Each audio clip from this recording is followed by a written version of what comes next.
إن الحمد لله نحمده ونستعينه ونستغفره ونعوذ بالله من شرور أنفسنا ومن سيئات أعمالنا من يهده الله فلا مضل له ومن يضلله فلا هادي له وأشهد أن لا إله إلا الله وحده لا شريك له وأشهد أن محمدا صلى الله عليه وسلم عبده ورسوله يا أيها الذين آمنوا اتقوا الله حق تقاته ولا تموتن إلا وأنتم مسلمون يا أيها الناس اتقوا ربكم الذي خلقكم من نفس واحدة وخلق منها زوجها وبث منهما رجالا كثيرا ونساء واتقوا الله الذي تساءلون به والأرحام إن الله كان عليكم رقيبا الذين آمنوا اتقوا الله وقولوا قولا سديدا يصلح لكم أعمالكم ويغفر لكم ذنوبكم ومن يطع الله ورسوله فقد فاز فوزا عظيما ألا إن أصدق الكلام كلام الله وخير الهدي هدي محمد صلى الله عليه وسلم وشر الأمور محدثاتها وكل محدثة بدعة وكل بدعة ضلالة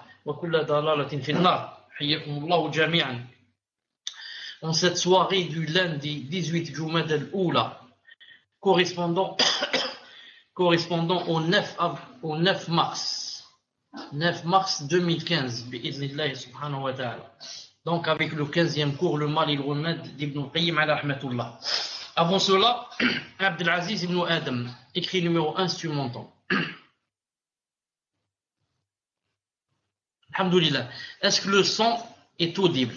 Est-ce que le son est audible? Est-ce que vous entendez assez? Parce que c'est le maximum que je puisse faire. Naam. Taïb. Très bien. Audible. Maintenant, je vais placer un microphone, c'est-à-dire, et tu vas me dire s'il y a une différence ou si c'est toujours la même chose. S'il y a une différence, je laisse le microphone.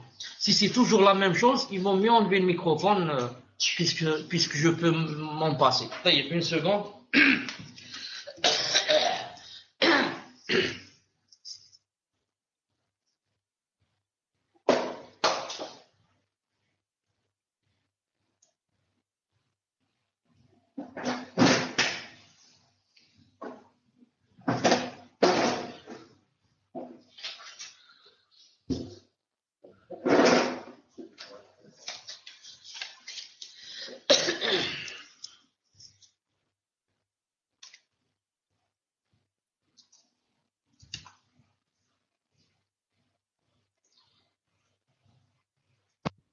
Naam, maintenant je parle avec microphone. Est-ce que c'est la même chose ou bien il y a une petite différence? Dites-moi si vous entendez. Maintenant, est-ce qu'il y a une différence? Afoun, j'ai oublié lahda. Naam. Voilà, maintenant, est-ce que c'est la même chose ou bien il y a une petite différence? Est-ce que c'est la même chose ou bien il y a une petite différence? C'est mieux comme ça, vous sentez une différence.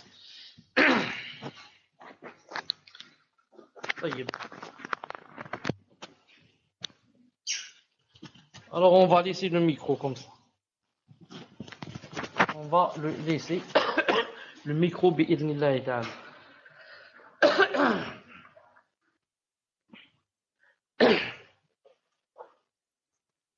On commence bismillah ar-Rahman ar-Rahim wassalatu wassalam ala ashrafil mursalin.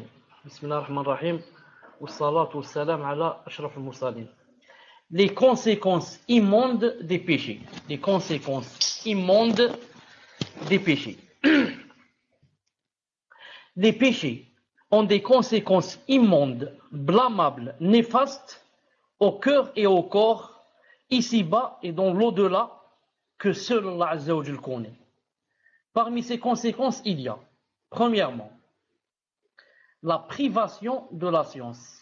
Premièrement, la privation de la science. La science est une lumière qu'Allah Azza wa Jal envoie dans le cœur. Et la désobéissance éteint cette lumière. Quand l'imam Shafi'i, rahimahullah ta'ala, s'est assis devant l'imam Malik, rahimahullah ta'ala, et qu'il s'est mis à réciter. Alors l'imam Malik fut impressionné par sa grande perspicacité, l'étendue de son intelligence et sa compréhension parfaite. Il lui dit alors: je vois qu'Allah Azza wa Jal a mis dans ton cœur une lumière. Ne l'éteins pas par les ténèbres des péchés. طيب.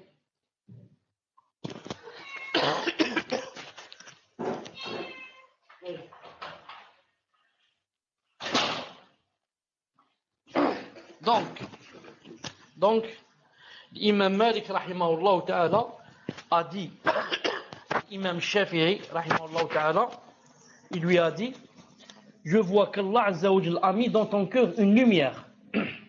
Ne l'éteins pas par les ténèbres des péchés.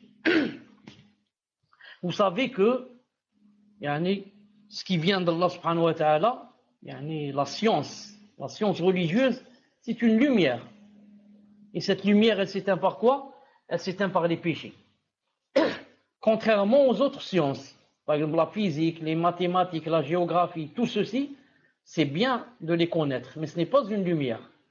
La preuve, combien de grands physiciens sont des athées? Combien de grands mathématiciens sont des athées? Pourquoi? Parce que la science qu'il y a dans leur cœur, même si elle est demandée, mais ce n'est pas une lumière. Mais la science qui vient de Qala Allah, Qala Rasoul, c'est une lumière. Et cette lumière, elle s'éteint par quoi? Elle s'éteint par les péchés. Plus la personne s'éloigne des péchés et obéit à Allah Azza wa Jal, plus cette lumière s'agrandit dans son cœur. Et sa science grandit aussi. Et plus il commence à faire des péchés, et plus elle commence à s'éteindre petit à petit, jusqu'à ce qu'il devienne un jahil, a'udhu billah.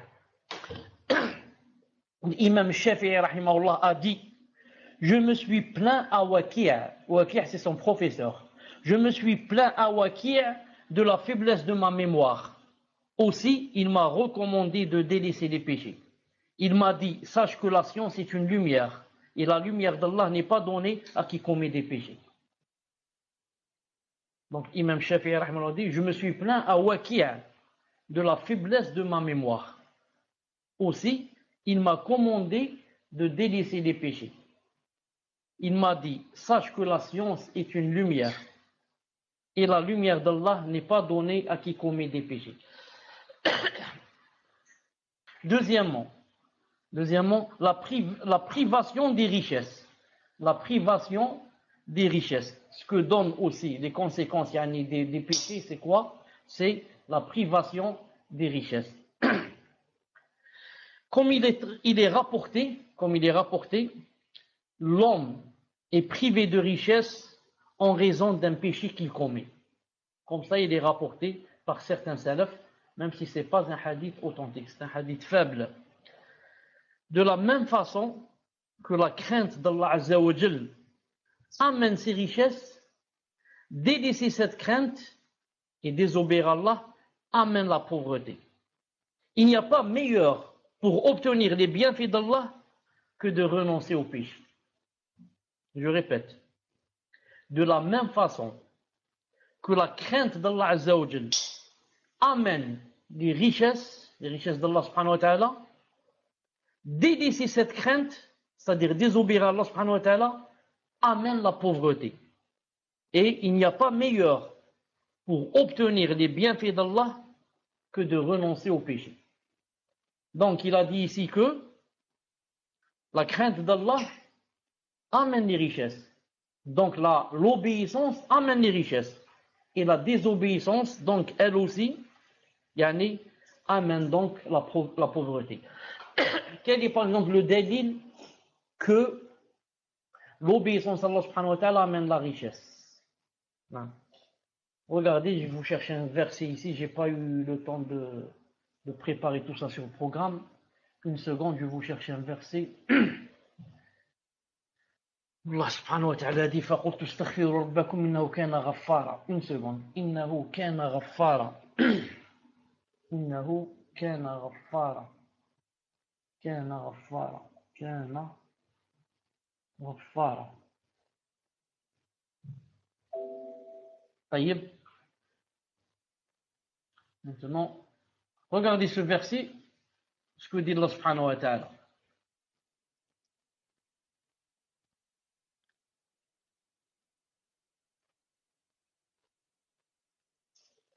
فقلت استغفروا ربكم إنه كان غفارا يرسل السماء عليكم مدرارا ويمددكم بأموال وبنين ويجعل لكم جنات ويجعل لكم أنهارا. C'est-à-dire en français, en français, j'ai dit donc, Nuh, numéro 10, j'ai dit donc, implorez le pardon de votre Seigneur, car il est grand pardonneur, pour qu'il envoie du ciel des pluies abondantes, et qu'il vous accorde beaucoup de biens et d'enfants, et vous donne des jardins, et vous donne des rivières. Donc, tout ça, qu'est-ce qu'il a dit? J'ai dit donc, implorez le pardon de votre Seigneur. Implorer le pardon de votre Seigneur, c'est quoi? Faire des doigts, ça, en demandant pardon. Et la doua, c'est quoi? Qu'a dit le prophète assalam? Il a dit la doua, c'est la ibada. La doua, c'est l'adoration. Donc, adorer Allah subhanahu wa ta'ala, qu'est-ce qu'il fait? Il vous envoie du ciel des pluies abondantes. Et il vous accorde beaucoup de biens et d'enfants. Donc, les biens, la richesse, c'est quoi? C'est la conséquence de l'adoration d'Allah Azza wa Jal. Toute personne qui adore Allah subhanahu wa ta'ala, Allah ta'ala lui donne des biens. Et les biens se divisent en deux. Biens spirituels et biens matériels. Allah ta'ala donne des fois à certaines personnes les deux. Il est riche de cœur et riche matériellement. Et des fois, il donne seulement une chose. Il donne quoi? Il donne riche de cœur. Et matériellement, il ne donne pas beaucoup de choses. Ce n'est pas important. Mais ce qui est bien, c'est qu'il ne donne jamais, par exemple, à quelqu'un qu'il aime, il lui donne seulement riche matériellement et pauvre de cœur. Alhamdoulilah, ça n'existe pas. Ça, c'est pour les pervers et les kuffars. Riche matériellement, très pauvre de cœur. Mu'min, croyant, non. Ou bien les deux. Riche de cœur et matériellement. Ou bien seulement riche de cœur. Et comme a dit Ali sallam, il a dit la richesse, c'est la richesse de l'âme, c'est-à-dire du cœur. Si quelqu'un est riche du cœur, ça lui suffit. Il ne veut plus la dunya. Prenez-la, partagez-la, prenez tout. Laissez-moi seulement un tapis pour prier. Un petit coin dans la pièce pour prier. Prenez tout. Non, pourquoi? Je sais ce qui m'attend là-bas et ce que je prépare pour là-bas. Pour le paradis que je prépare là-bas. Quand tu dis Subhanallah al-Azim, Subhanallah wa bihamdihi, Allah subhanahu wa ta'ala te plante, comme dans le hadith sahih, il y a un dattier ou un palmier dans le Jannah, dans la Jannah. Donc laissez-moi planter, naam, et travailler pour mon paradis, et vous prenez tout ce qu'il y a ici. Al-Muhim. Donc ça c'est une preuve que adorer Allah subhanahu wa ta'ala, ça donne des bienfaits. Et lui désobéir, ça donne quoi? Ça donne la pauvreté. Naam. Si ce n'est pas la pauvreté matérielle, du moins la pauvreté et la faillite du cœur. Il n'y a pas plus grave que cela. Il n'y a pas plus grave que la pauvreté du cœur et la faillite du cœur. Sinon, vous avez remarqué qu'il n'y a pas quelqu'un qui était par exemple Masha'Allah et ensuite qui a dévié du chemin sans qu'il ne devienne pauvre. Parce qu'il va commencer à boire l'alcool, les femmes, la drogue, des choses, la loterie. Et le voilà devenir très pauvre alors qu'il était Masha'Allah, qu'il avait du commerce, qu'il avait tout. Naam. Qu'Allah Ta'ala nous en préserve. Troisièmement, quelles sont les conséquences immondes des péchés? La solitude que le pécheur éprouve en son cœur vis-à-vis d'Allah. La solitude que le pécheur éprouve en son cœur vis-à-vis d'Allah subhanahu wa ta'ala. Et cette solitude ne vaut aucun plaisir. Et même si on réunissait tous les plaisirs, il ne vaudrait pas cette douleur et cette solitude qu'éprouve le serviteur. Quand quelqu'un désobéit à Allah subhanahu wa ta'ala, il lui donne une noirceur dans le cœur, un cœur gros, un cœur lourd, une angoisse qui ne se termine pas, une solitude. Subhanallah al-Azim, il dit, et cette solitude ne vaut aucun plaisir. Et même si on réunissait tous les plaisirs, il ne vaudrait pas cette douleur et cette solitude qu'éprouve le serviteur. Et ne peut ressentir cela que celui dont le cœur est vivant. Les cœurs se divisent en trois. Cœur vivant, cœur malade et cœur mort. Cœur vivant, du pieux. cœur malade du pervers, cœur mort du kafir, du kafir. Et la blessure, comme a dit quelqu'un, et la blessure ne cause aucune douleur aux morts. Et la blessure ne cause aucune douleur aux morts. Quand quelqu'un est mort, tu peux le blesser ou il ne ressent rien. Mais celui qui a un cœur vivant, par contre, c'est lui qui ressent. C'est lui qui ressent. Ainsi, si on ne délaissait les péchés que par précaution, pour ne pas que survienne cette solitude, il conviendrait à l'homme sensé de les délaisser. Je répète, ainsi, si on ne devait délaisser les péchés que par précaution, pour qu'on n'attrape pas cette solitude, alors il conviendrait à l'homme sensé de les délaisser. Cette solitude nous rappelle un poème qu'on m'avait appris à l'école quand j'avais 12 ou 13 ans. Il y a comme ça des poèmes qu'on les a appris très jeunes et on les a jamais oubliés. Le début de ce poème commence comme ça. J'ai jamais oublié son début, je ne sais pas pourquoi. C'est un Français, un poète français qui s'appelle Metternich. Quelque chose comme ça, Jean ou je ne sais pas, Metternich. Si je me souviens bien sûr. Qu'est-ce que je voulais dire? Il dit comme ça a un rapport avec ce qu'on est en train de parler, la solitude. Il dit comme ça, il dit, il pleure dans mon cœur, comme il pleut sur la ville. Quelle est cette longueur qui pénètre en mon cœur?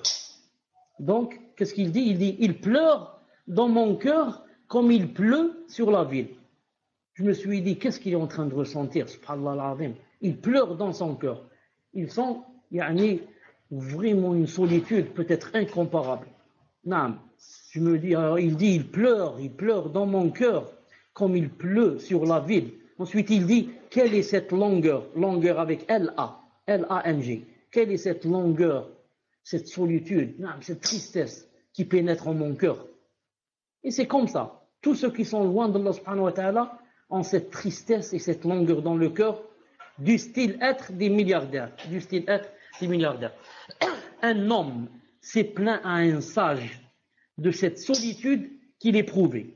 Et il lui a dit, si ce sont les péchés qui provoquent ta solitude, délaisse-les si tu veux et recouvre ton bien-être.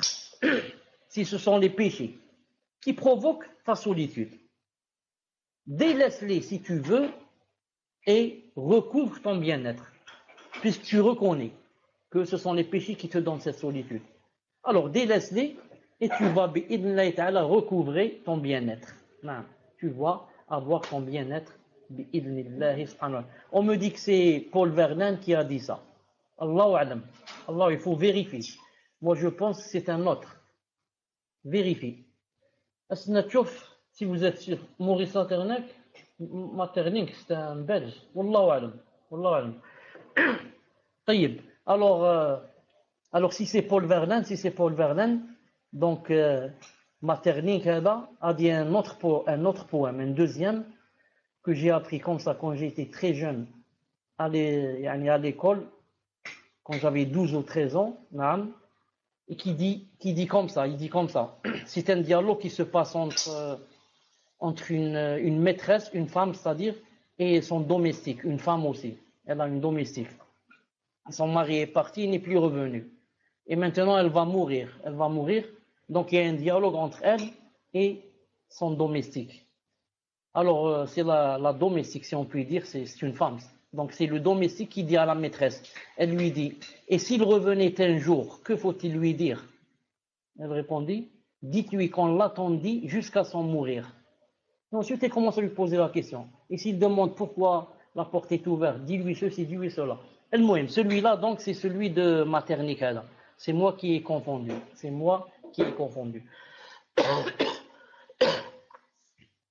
Taïb, ce qui nous intéresse dans tout cela, est-ce que le son est bon? Est-ce que le son est audible, il est clair? C'est ça le plus important. Il est bien, alhamdoulilah. Donc, Il lui a dit, si ce sont les péchés qui provoquent ta solitude, délaisse-les si tu veux et recouvre ton bien-être. Recouvre ton bien-être. Non. Le verbe de recouvre, c'est pas du verbe recouvrir, mais c'est du verbe recouvrer avec ER. Beaucoup ne le connaissent pas. Non. On dit par exemple, j'ai recouvré ma vue. Quelqu'un qui était aveugle et maintenant il a commencé à voir. Qu'est-ce qu'il dit? J'ai recouvré ma vue. C'est pas j'ai recouvert. C'est pas du verbe recouvrir, mais recouvrer. Ça veut dire réavoir de nouveau une chose que j'ai perdue. Recouvrer. C'est pour ça qu'il a dit ici, délaisse-les si tu veux et recouvre ton bien-être. C'est-à-dire pour le réavoir de nouveau. Il dit, il n'y a pas plus amer pour le cœur que la solitude du péché en conséquence d'un péché. Qu'Allah nous vienne en aide. Quatrièmement, quelles sont les conséquences des péchés? La solitude éprouvée vis-à-vis des gens. La solitude éprouvée vis-à-vis des gens. Surtout des gens de bien dont le pécheur se sont éloignés. Non. Vous savez que quand quelqu'un commence à faire des péchés, qu'est-ce qu'il commence à faire aussi? Il commence à s'éloigner des gens de bien. Il commence même à sentir de la solitude envers eux. Plus cette solitude s'intensifie, plus il s'éloigne d'eux et de leur présence. Il est privé de la bénédiction émanant de leur fréquentation et se rapproche du parti du shaitan à mesure de son éloignement vis-à-vis du parti du miséricordieux. Cette solitude s'intensifie jusqu'à s'ancrer, de sorte qu'il la ressente envers sa femme, ses enfants et ses proches, et même envers lui-même, au point de ne plus pouvoir se supporter. Allahu Akbar. Allahu Akbar. Je répète, tellement c'est très important. Parmi les conséquences immondes des péchés, ça donne la solitude vis-à-vis des gens. Surtout des gens du bien, dont le pécheur commence à s'éloigner. Et plus cette solitude s'intensifie, plus il s'éloigne d'eux et de leur présence. Maintenant que la personne commence à faire les grands péchés, elle ne veut plus être avec les frères et les sœurs d'autrefois. Elle essaie de les éviter au maximum, car ils deviennent pour le pécheur, ils deviennent une gêne. Et ils vont me dire pourquoi on ne te voit pas à la mosquée, pourquoi on te voit ainsi, pourquoi tu fréquentes ces gens-là, pourquoi tu fumes, pourquoi ceci. Donc il commence à les éviter. Il dit, il est privé de la bénédiction émanant de leur fréquentation. Quand quelqu'un fréquente des gens, masha'Allah, il bénéficie quoi? De leur bonne fréquentation, masha'Allah, et de la bénédiction de cette fréquentation. Et commence à se rapprocher du parti du shaitan à mesure de son éloignement vis-à-vis du parti d'Allah Azza wa Jal. Car en fait, il n'y a que deux partis, le parti d'Allah et le parti du shaitan. Ou bien tu es dans le parti d'Allah ou dans le parti du shaitan. Naam. Cette solitude s'intensifie jusqu'à s'ancrer, de sorte qu'il la ressente envers sa femme, envers ses enfants, envers ses proches, et même envers lui-même, au point de ne plus pouvoir se supporter. Subhanallah al-Azim. Jusqu'à il se dégoûte lui-même. D'où, vous avez remarqué, des archimilliardaires et des stars qui ont toute la vie, tout ce bas monde à genoux devant eux, ils se suicident. Allahu Akbar. Tellement ils se sentent seuls, angoissés, irrités, le cœur gros. C'est quoi cette vie? J'ai tout et je suis pas heureux. J'ai tout et pas de bonheur. J'ai rien compris. Il se suicide, a'udhu billah. Un pieux prédécesseur a dit, je désobéis à Allah et j'en vois les conséquences de ce désobéissement. Je vois les conséquences de cette désobéissance dans le comportement de ma monture et de mon épouse. Je désobéis à Allah et j'en vois les conséquences dans le comportement de ma monture et de mon épouse. Ma monture qui était, masha'Allah, quand je monte dessus, elle ne veut plus marcher. Subhanallah. Ma monture, par exemple, un âne ou là, hein, il ne veut plus se déplacer. Ma voiture, masha'Allah, maintenant, elle ne veut pas démarrer. Et la personne ne sait pas que ça vient d'une désobéissance. Et bien sûr, Allah Ta'ala fait les causes. La désobéissance, et la voiture, si on va chercher, peut-être qu'on va trouver une panne. Mais la panne est venue de quoi? De la désobéissance. La désobéissance. Il a dit, j'en vois des conséquences dans le comportement de ma monture et même de mon épouse. Mon épouse, subhanallah, maintenant, ce soir, elle me fait des problèmes, elle me fait ceci, elle me fait cela. Tout cela, c'est à cause de ma désobéissance envers Allah subhanahu wa ta'ala.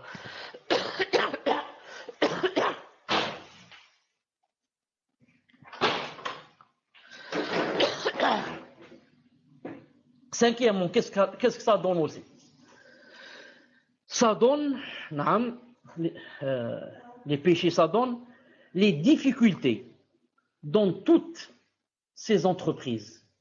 Les difficultés dans toutes les démarches. Il n'entreprend rien sans trouver les portes fermées ou que cela lui soit rendu difficile. Lorsqu'on craint Allah Azza wa Jal, il facilite toutes choses. Mais si on ne le craint pas, il les rend difficiles. Par Allah, il jure par Allah. Il est étonnant de voir comment toutes les portes du bien et des bienfaits sont fermées aux serviteurs désobéissants. Et combien il lui est difficile d'y parvenir sans qu'il en connaisse pour autant les raisons. Non. Et vous savez que la personne qui obéit à Allah subhanahu wa ta'ala, Allah ta'ala lui a promis, et a cité ça dans le Coran, qu'il lui fera une solution. Et qu'il lui donnera une issue favorable. Comme le verset et quiconque craint Allah subhanahu wa ta'ala, il lui donnera une issue favorable. Et lui donnera la subsistance d'où il ne s'attendait pas. Mais ce n'est pas obligé que l'issue favorable vienne quand je veux moi. C'est Allah Ta'ala qui sait, qui est le sage et qui décide de son moment. C'est pas toi qui décides. Je suis malade, donc il faudrait ce mois-ci que je guérisse, car je suis un pieux. Non, c'est pas toi qui décides. C'est lui qui décide. C'est lui qui sait quand est-ce qu'il donne l'issue favorable parce qu'il connaît et il sait tes intérêts, toi tu ne connais rien. Non. Sixièmement, qu'est-ce que ça donne aussi? Qu'est-ce que ça donne? Attendez, il y a aussi un verset, je vais vous le chercher en ce sens, qui prouve que celui qui craint Allah subhanahu wa ta'ala, qui lui donne, il lui donne les portes. Une seconde si je le trouve. Une seconde. Je vais écrire يجعل له من أمره يسرا. Parce que j'avais pas préparé. يجعل له يجعل له من أمره يسرا. من أمره.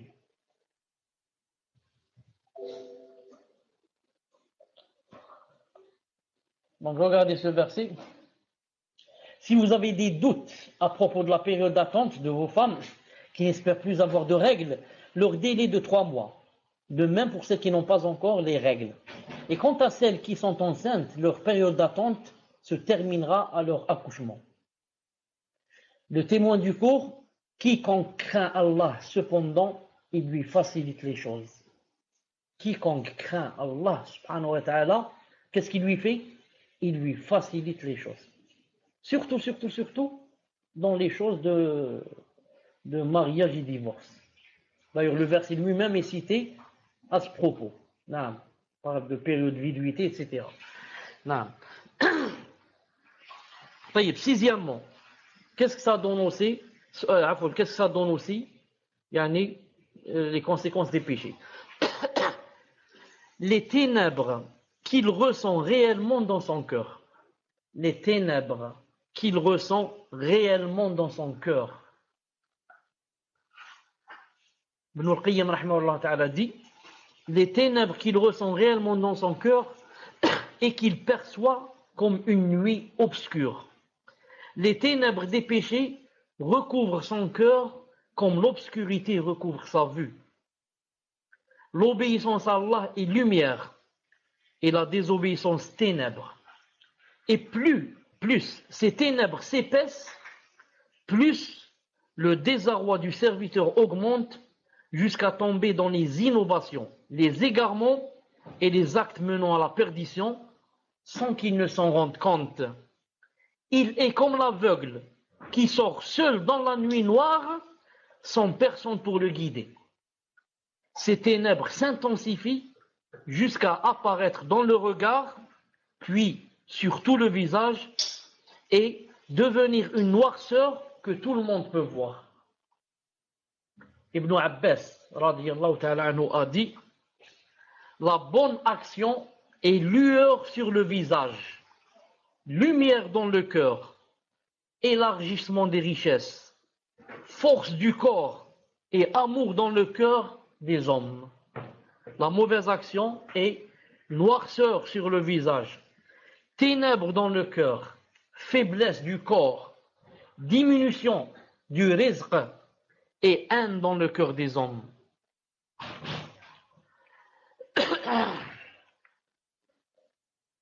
Voilà. Donc, la désobéissance, c'est quoi quand on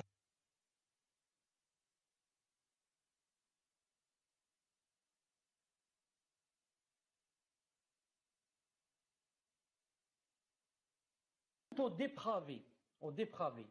Même s'il est fort physiquement, il est pris de faiblesse dès lors que le besoin s'en ressent. Sa force le trahit au moment où il en a le plus besoin. Médite sur la manière dont la force des Byzantins et des Perses les a trahis au moment où ils en avaient plus besoin. Et comment les croyants les ont vaincus grâce à la force de leur corps. Leurs paroles, non. C'est pas comme Miskin le croyant qui peut-être ne sait pas parler. Eux, ils savent parler, ils ont tout préparé. Non. Mais, qu'a dit Allah Ta'ala, ils sont comme des bûches appuyées contre des murs. Non. Une bûche. À quoi elle sert? Elle n'est même pas debout elle-même. Elle est appuyée contre une mur. Est-ce qu'une bûche peut tenir toute seule comme ça au milieu, par exemple, de la cuisine? Elle ne peut pas. Donc, on doit l'appuyer contre un mur. Pour qu'elle... Eux, ils sont comme ça.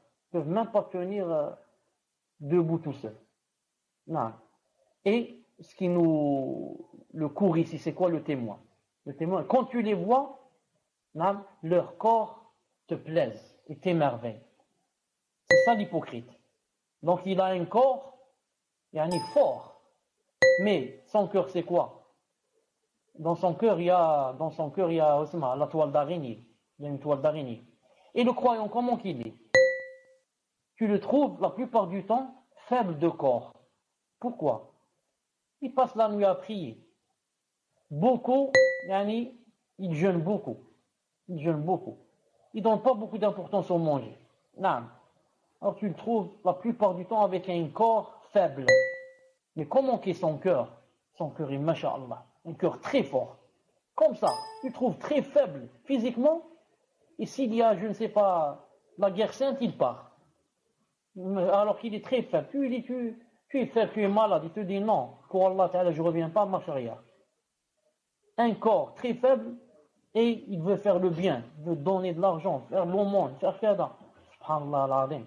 Donc l'essentiel c'est quoi? C'est le cœur, c'est pas le corps. Qu'est-ce que ça donne encore? Une seconde, je ferme la porte, une seconde.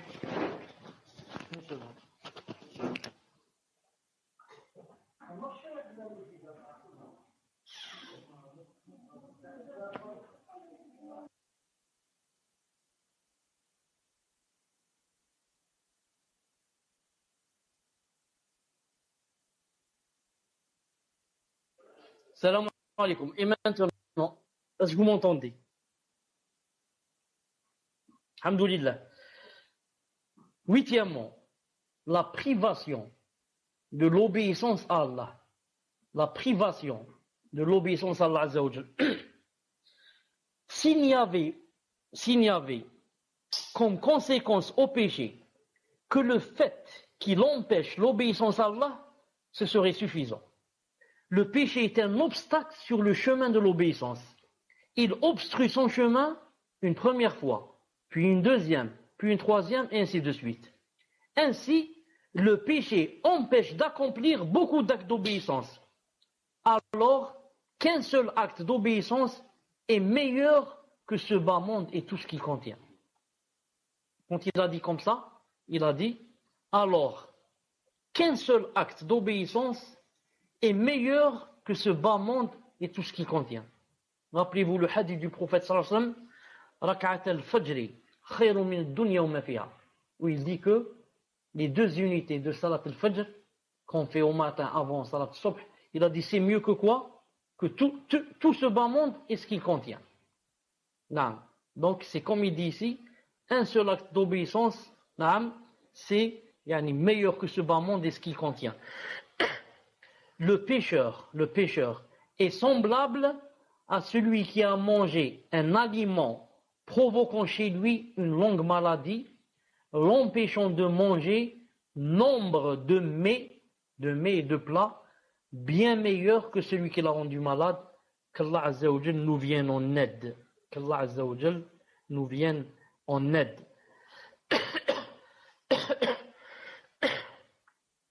Jazakallahu khair.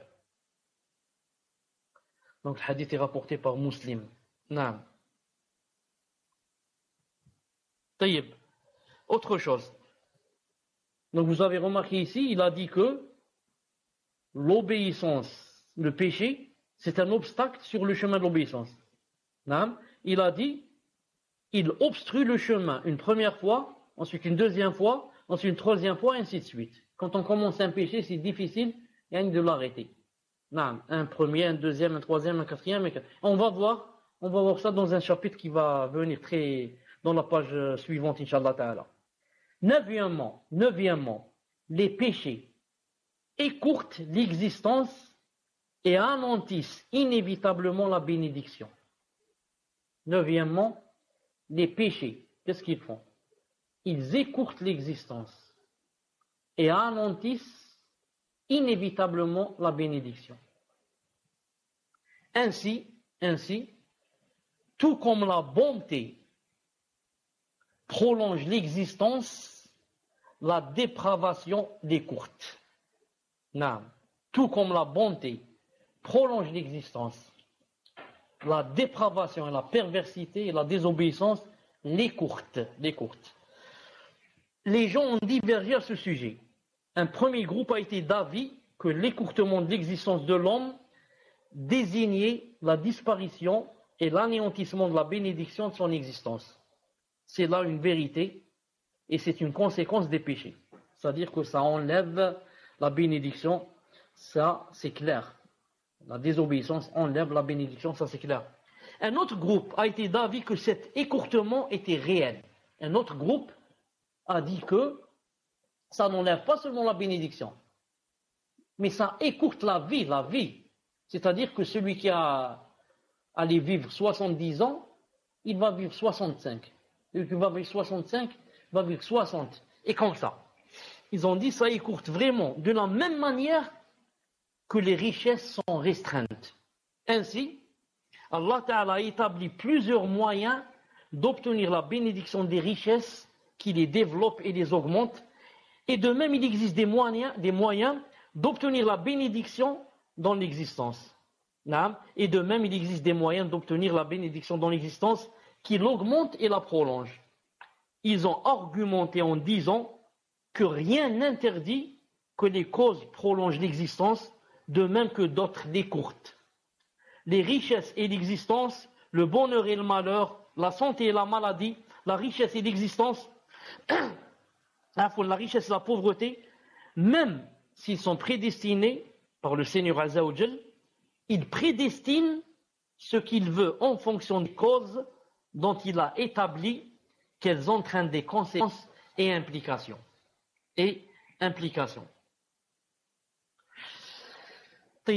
Un autre groupe encore a été d'avis que la conséquence du péché dans l'anéantissement de l'existence désigne le fait que la vie réelle est celle du cœur. C'est pourquoi Allah Ta'ala a désigné le mécréant comme étant un mort et non un vivant. Allah Ta'ala dit dans le Coran Amwatun ghayru ahya, An-Nahl 21.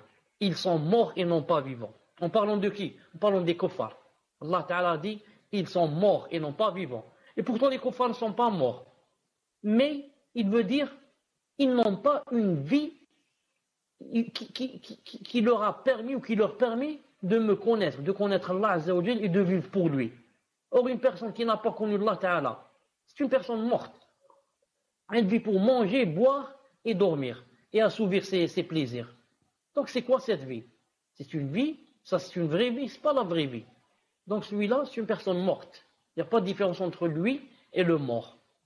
Ou peut-être le mort est mieux que lui. Le mort, il n'a plus de péché maintenant. Mais ceux-là, ils vivent et jours et nuits, ils se remplissent de péché. Non. Ensuite, il dit la vie réelle est donc celle du cœur. Et l'existence de l'homme consiste en la durée de vie de son cœur. Ainsi, son existence n'est que le temps pendant lequel il vit par Allah. C'est là le temps de son existence. Ainsi, la bonté, la piété et l'obéissance augmentent ce temps qui est la réalité de son existence. Et il n'y a pas d'existence en dehors de celle-ci. En somme, si le serviteur se détourne d'Allah et se consacre au péché, il perd les jours de son existence réelle dont il trouvera les conséquences au jour où il dira « Ya laytani qaddamtu li hayati » Ah, si seulement j'avais œuvré pour ma vie future. Hélas, que n'ai-je fait du bien pour ma vie future? Naam. Quand on va venir Yom al-Qiyamah, tu vas voir les gens, naam, qui ne cessaient d'adorer Allah, qui ne cessaient de faire du bien, qui ne cessaient de faire l'aumône, qui ne cessaient de jeûner, qui ne cessaient de faire le dhikr, qui ne cessaient de lire le Coran, et comment Allah Ta'ala va les récompenser. Cette personne, qu'est-ce qu'elle va dire? Ah, si seulement j'avais œuvré pour ce jour-là. Ah, si seulement j'avais œuvré. Ah, si je n'avais pas suivi X ou Y. Ah, si je n'avais pas suivi mes passions. Ah, si je n'avais pas suivi mon nefs. Ah, si je n'avais pas suivi ma voisine qui me disait ceci, cela. Ah, si j'avais pas suivi mon mari qui me disait ceci, cela. Naam. Il me disait, c'est-à-dire dans le mauvais sens. Naam. Ah, si j'avais obéi à Allah. Ça, c'est quand il voit comment Allah Ta'ala, de quoi il va récompenser les pieux. Et la même chose, quand il va voir comment Allah Ta'ala va le punir, de quoi il va le punir. Ah, si j'avais œuvré pour ce jour-là, je ne serais pas maintenant prêt à être jeté en enfer. Naam. Ainsi, il voit ou non ce qui comporte son intérêt en ce bas monde et dans l'au-delà. S'il ne le voit pas, il aura perdu toute son existence. Sa vie aura été inutile. Alors que s'il voit maintenant ses intérêts, etc., son chemin se prolonge en raison d'obstacles et ses moyens d'accomplir le bien se compliquent en fonction de sa préoccupation en des choses opposées à cela. Et c'est ça la réalité de l'écourtement de son existence. Le secret de cette question est que sa vie n'a aucun sens s'il ne se tourne pas vers son Seigneur pour jouir de son amour et de son rappel dans l'espoir d'obtenir son agrément. Le dalil que la bonté et les bonnes œuvres peuvent rallonger la vie de quelqu'un, c'est le hadith du prophète sallallahu alayhi wa sallam. Je n'ai pas eu le temps de le préparer, que je vous ai cité plusieurs fois. Il se trouve dans les livres de Cheikh Al-Albani rahimahullah. Il se trouve aussi dans Ta'liqat al-Hisan de Cheikh Al-Albani. Ta'liqat al-Hisan de Cheikh Al-Albani rahimahullah ta'ala. sous le numéro 439. تعليقات حسان على صحيح ابن حبان. Numéro 439, où le prophète alayhi salam a dit من أحب أن ينسأ له في أجله ويبسط له في رزقه فليصل رحمه. Comme ça il a dit.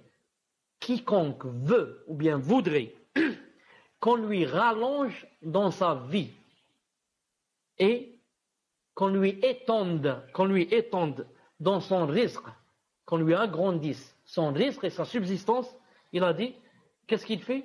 Il a dit, alors qu'il fasse la piété familiale, qu'il aille voir son oncle, ses oncles, ses tantes, et comme ça, la piété familiale. Donc, qu'a dit le hadith? Quiconque veut qu'on lui rallonge dans sa vie, et qu'est-ce qu'il doit faire? La piété familiale. Voilà, celui à qui il plaît, qu'on lui rallonge la vie, qu'on augmente sa subsistance, qu'il se comporte avec ses parents avec piété, et qu'il lie ses liens de parenté, et qu'il lie, donc, faire la piété familiale, ça donne quoi? Ça rallonge dans la vie. Donc, celui qui ne fait pas la piété familiale, qu'est-ce qu'il a fait? Il a écourté sa vie. C'est-à-dire que, au lieu que je vive 70, je vais vivre seulement peut-être 60 ou 50. Ça ne veut pas dire que Allah Ta'ala a écrit dans la tablette préservée que j'allais vivre 70 et je suis revenu marche arrière. Mais c'est le contraire. C'est-à-dire que Allah Ta'ala, par exemple, allait écrire ou a écrit dans la tablette des anges. Les anges ont aussi une tablette. Il leur a donné d'écrire que cette personne va vivre 50 ans. 50 ans.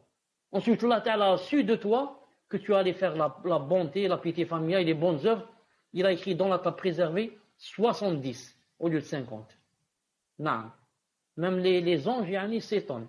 Ils disent c'est pas la même chose. Non, Allah Ta'ala a dit que il a dit qu'il écrivait, il effaçait ce qu'il voulait.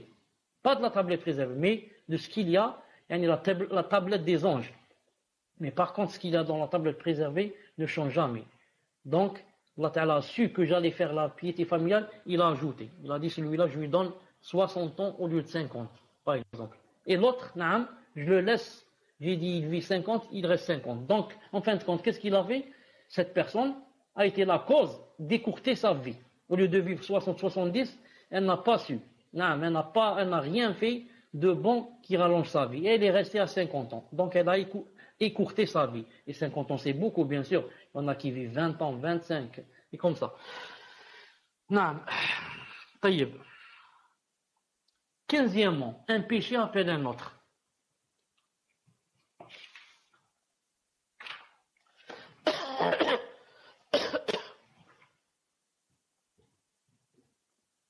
Les péchés sèment leurs propres graines.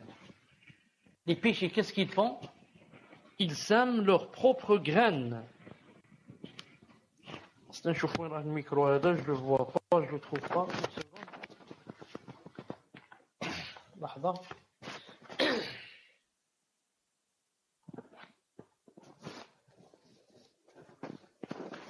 لحظة.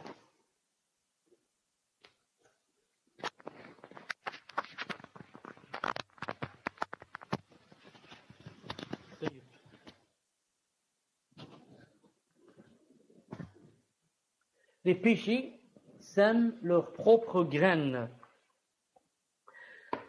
Ibn al-Qayyim rahmatullah ta'ala dit, les péchés sèment leurs propres graines et donnent naissance à leurs semblables jusqu'à ce qu'il soit difficile aux serviteurs de s'en séparer et d'en sortir. Naam. Comme l'a dit un pieux prédécesseur, il a dit, fait partie du châtiment de la mauvaise action qu'elle en appelle une autre. Et fait partie de la bonne action qu'elle en appelle une autre. Subhanallah al-Azim.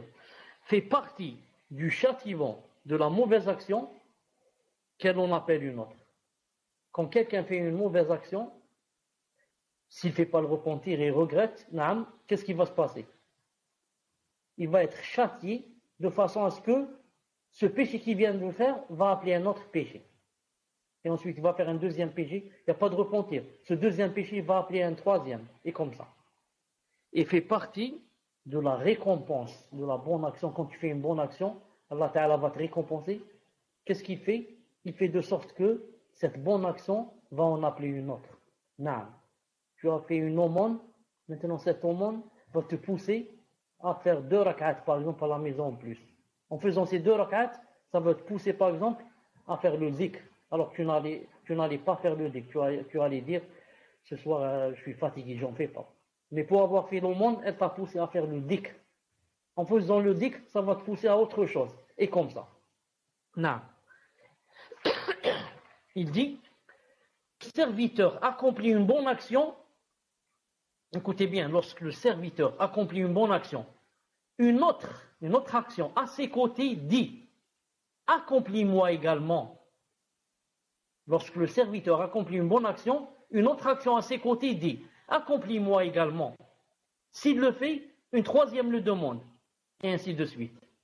Ainsi, le profit se multiplie et les bonnes actions augmentent. Il en est de même pour les mauvaises actions. Jusqu'à ce que les bonnes et les mauvaises actions deviennent des qualités intrinsèques, des habitudes ancrées et des aptitudes permanentes. Allahu Akbar. La personne fait tellement de bonnes actions jusqu'à ce que ça devienne en elle une chose intrinsèque, une chose en son intérieur, une chose inséparable d'elle, une chose indivisible d'elle. Elle fait partie maintenant d'elle-même. Ça devient une chose ancrée, une aptitude permanente. Et la même chose pour le contraire. La personne fait tellement de péchés que c'est devenu quelque chose d'ancré en la personne. Elle peut même faire des péchés sans le vouloir.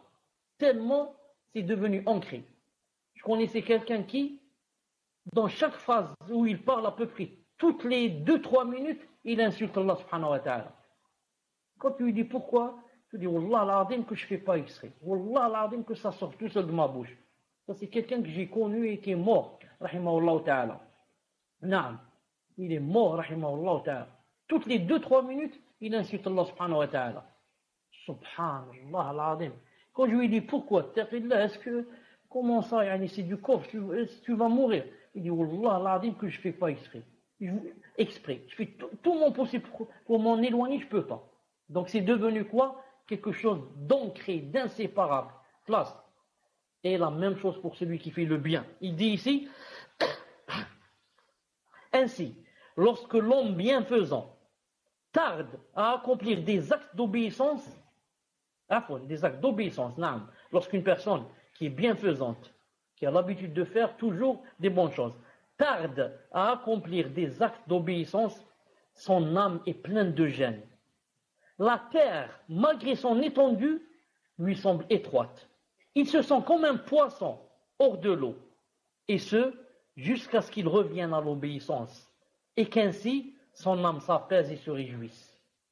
Quand quelqu'un a, mashallah, l'habitude de lire beaucoup de Coran, par exemple, de prier beaucoup de nafila, par exemple, de ne faire que des choses bien, par exemple. Et supposons maintenant, par exemple, que il a trouvé un travail, c'est un exemple.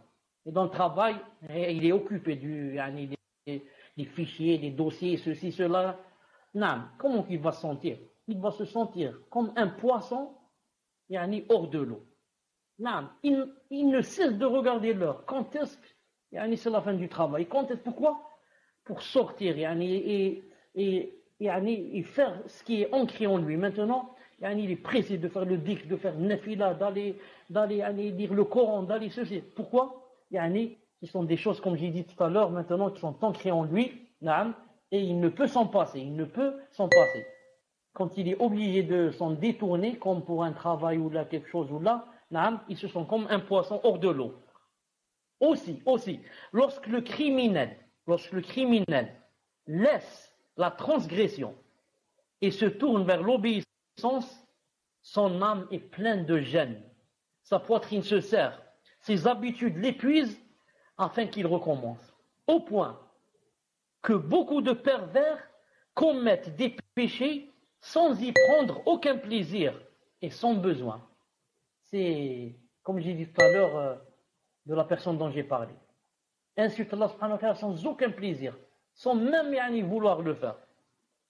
Mais il a dit uniquement pour ne pas souffrir du manque Subhanallah al-Azim.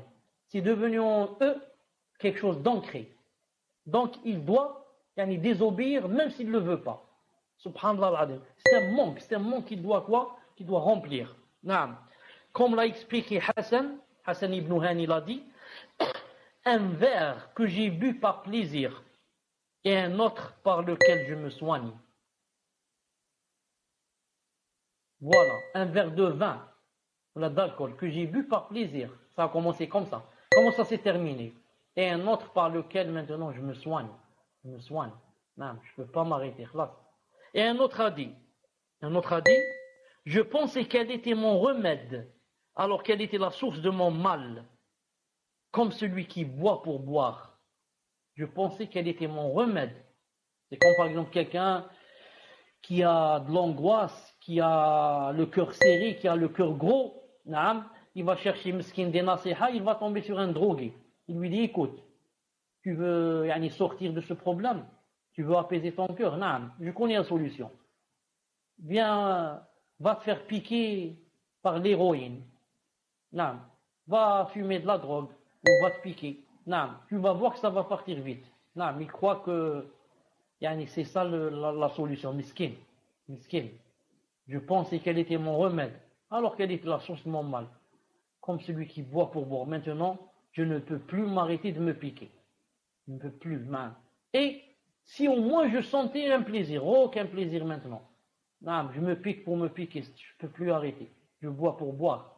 Au moins, il y a des gens qui boivent, au moins ils ressentent un plaisir. Moi, je ne ressens rien. C'est ça le problème. Le serviteur, écoutez, le serviteur ne cesse de se fatiguer dans l'obéissance, de s'y accoutumer, de l'aimer et de lui donner priorité jusqu'à ce que Allah Azza wa Jal, de par sa miséricorde envers lui, ne lui envoie des anges qui l'y motivent, l'y incitent et le font lever de sa couche et ses assises pour l'accomplir. À l'inverse, il ne cesse de s'accoutumer aux péchés, de les aimer et leur donner priorité jusqu'à ce qu'Allah Azza wa Jal ne lui envoie un démon qui l'y incite. Le premier, celui qui a obéi, le premier a été renforcé par l'armée de l'obéissance, qui est devenue son plus grand soutien. Et le deuxième a été renforcé par l'armée du mal, qu'il a alors soutenu en ce qu'il commettait. Donc c'est très important ce qu'il a dit ici. Je le répète, le serviteur ne cesse de se fatiguer dans l'obéissance, de s'y accoutumer. Car des fois, c'est pas facile, par exemple, de faire une obéissance. Je me fatigue, mais ma'alish. Je commence maintenant à m'y accoutumer et ça va se terminer par je commence à aimer cette obéissance. Et de lui donner priorité jusqu'à ce qu'Allah Azza wa Jal, de par sa rahma, lui envoie des anges qui les motivent.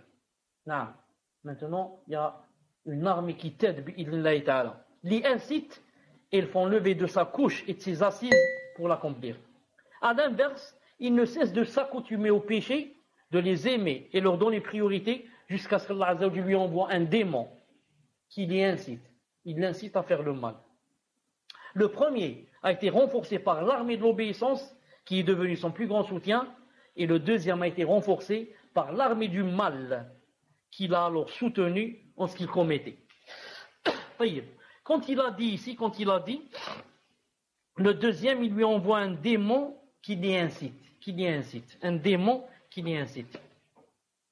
Regardez ce verset, une seconde.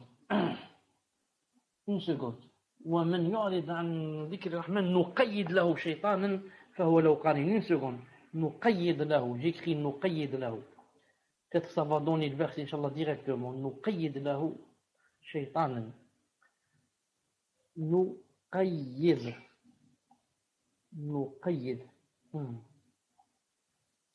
Une seconde. Pour voir que quand quelqu'un désobéit à Allah subhanahu wa ta'ala, il lui envoie un démon spécialement pour l'inciter à cette chose. Une seconde. نقيد.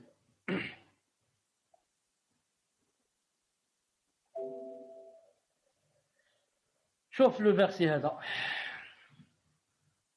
Et quiconque s'aveugle et s'écarte du rappel du tout miséricordieux. Alors, qu'est-ce qu'on lui fait? Nous lui désignons un diable qui devient son compagnon inséparable. Allahu Akbar. Zukhruf 36. Et quiconque s'écarte du rappel du tout miséricordieux, qu'est-ce qu'on lui fait? Alors, châtiment, nous lui désignons un diable qui devient son compagnon inséparable, son ami intime. ومن يعرض عن ذكر الرحمن نقيد له شيطانا فهو له قارين. Allahu Akbar. Et regardez un autre hadith ici. Donnez-moi juste un peu le temps pour le trouver, Inch'Allah Ta'ala. Comment, qui montre quoi? Qui montre, comme a dit Ibn al-Qayyim rahimahullah ta'ala, que quand la personne veut l'obéissance et commence à lui donner priorité, comme Allah subhanahu wa ta'ala, il y a l'ange du bien qui l'aide. Et si c'est le contraire, c'est, comme on a vu tout à l'heure, le démon qui devient inséparable. Il y a un hadith que j'ai trouvé dans un des livres de Cheikh Al-Admin rahimahullah. Il a dit qu'il est Hassan. Auparavant, il avait dit qu'il était faible. Ensuite, il est revenu dessus. Il a dit qu'il était Hassan. D'après Abdullah ibn Mas'ud radiyallahu ta'ala anhu, que le prophète alayhi salam a dit Inna li-shaytani lamma bibni Adam wa lil-malaki lamma. Qu'est-ce qu'il a dit? Il a dit le shaytan a, disons, si je puis dire, lamma, c'est comme une influence. Ou alors c'est comme si s'il touche comme ça ton cœur. Il a dit et l'ange aussi à cela. L'ange aussi à cela. C'est-à-dire, soit des fois c'est le shaitan qui te prend, des fois c'est l'ange qui te prend. طيب. Il a dit فأما لمة الشيطان quant à l'influence du shaitan, si je puis dire, c'est que tu ressens quoi? Pour que tu saches que c'est lui maintenant qui est avec toi. Des fois c'est le shaitan, des fois c'est l'ange qui est avec nous. Non, ça c'est un ange et un shaitan, un ange spécial. C'est pas les anges qui sont par exemple à droite et à gauche ou là. Non, un ange spécial qui vient quand le cœur est masha'Allah. Et un shaitan qui vient quand le cœur est plein de péchés. المهم, il a dit فأما لمة الشيطان فإعاد بالشر وتكذيب بالحق. Il a dit quant à ce que tu ressens qui vient du shaitan, qu'est-ce qu'il a dit? فإعاد بالشر. نعم. Il ne te fait penser et ne te promet que le mal. نعم. فإعاد بالشر وتكذيب بالحق. Et il veut que tu démontes et que tu dis c'est pas vrai tout ce qui est vrai. Non. Pas du paradis, tu dis c'est pas vrai, il n'y a pas le paradis. Le prophète c'est pas vrai. Le Coran il est faux. L'islam il contient des défauts. Et comme ça. Quand la personne commence à sentir des choses comme ça, la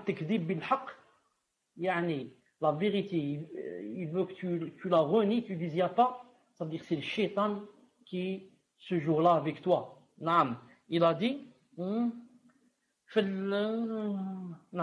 وأما لمة الملك quant à l'ange pour savoir qu'il est avec toi ce jour-là il a dit فإعاد بالخير, les promesses de bien, que voilà Allah subhanahu wa ta'ala ce qu'il va te donner dans ce bas monde et dans l'au-delà. Allah subhanahu wa ta'ala est miséricordieux. Allah subhanahu wa ta'ala, tu vas voir son agrément, ceci, cela, le paradis, cela, cela.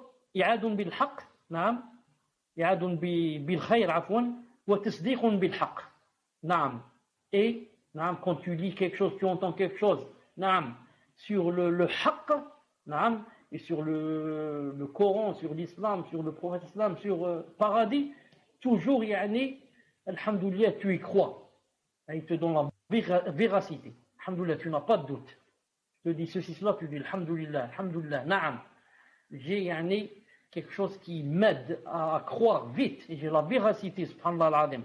Il a dit, فَمَنْ وَجَدَ ذَلِكَ, quiconque trouve cette chose dans son cœur, فَلْيَعْلَمْ أَنَّهُ مِنَ اللَّهِ, qu'il sache que ça vient d'Allah subhanahu wa ta'ala. فليحمد الله, alors qu'ils disent alhamdulillah. ومن وجد الأخرى, et celui qui trouve dans son cœur et ressente naam, ce qu'on a dit par rapport au shaitan, il veut lui faire croire que il n'y a que le mal qui va arriver et tout ce qui se passe n'est pas vrai, etc. Il a dit فليتعوذ بالله من الشيطان, qui disent أعوذ بالله من الشيطان الرجيم, qui disent أعوذ بالله من الشيطان الرجيم. Ensuite il a lu un verset où Allah Ta'ala dit الشيطان يعيدكم الفقر ويأمركم بالفحشاء. نعم. Voilà, Inch'Allah Ta'ala, pour le cours d'aujourd'hui. Subhanak Allahumma bihamdik. Ashhadu an la ilaha illa anta. Astaghfiruka wa atubu ilayk.